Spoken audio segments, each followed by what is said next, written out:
What do you really need to know about Congo?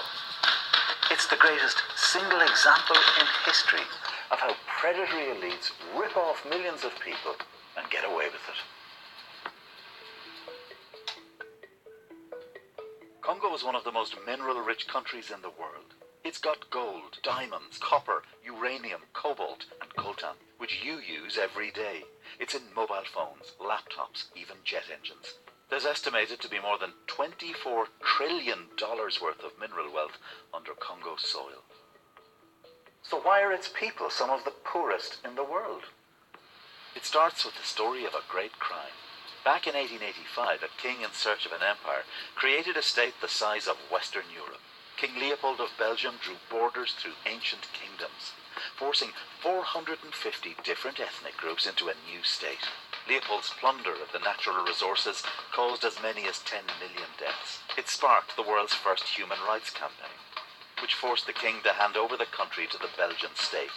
But Congo remained a place where the white man dominated and exploited.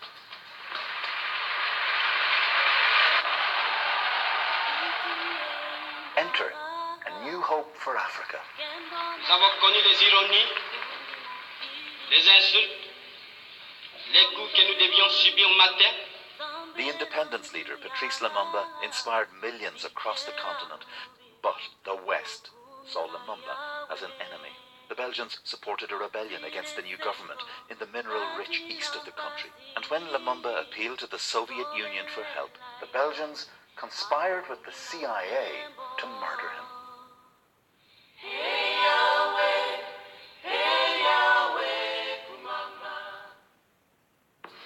It paved the way for the 3 decades-long rule of President Mobutu.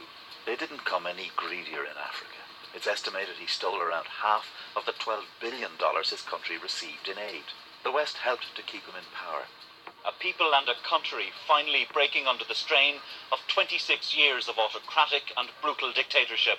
But Mobutu's era ended in the most unexpected of ways.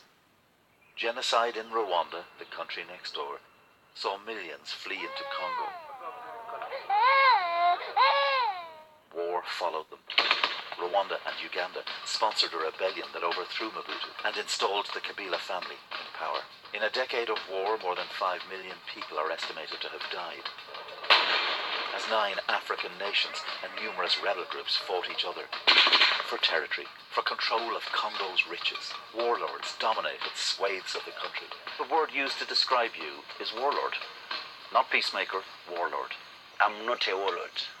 It always comes back to the money. We're going to make some history together today. With the tech boom of the new millennium, Congolese coltan was in high demand. As there is a new commodity that we all want for our mobile phones or for our electric vehicles, the reality often is that Congo has it. And so we start to see the unscrupulous businessmen and women. We start to see the corrupt leaders. Human rights groups allege that around $750 million in mining revenues has been stolen under the rule of President Joseph Kabila and his cronies.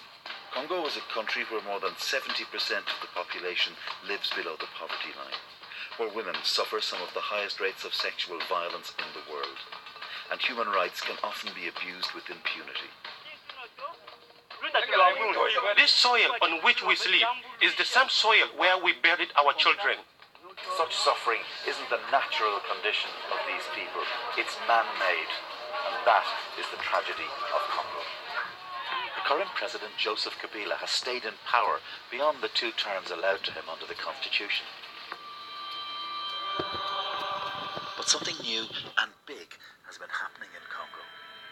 They're protesting, they're organizing, they're using social media in a way we've never seen before. Are you afraid of the state? No, jamais. Elections are due at Christmas, but Joseph Kabila isn't giving up his influence.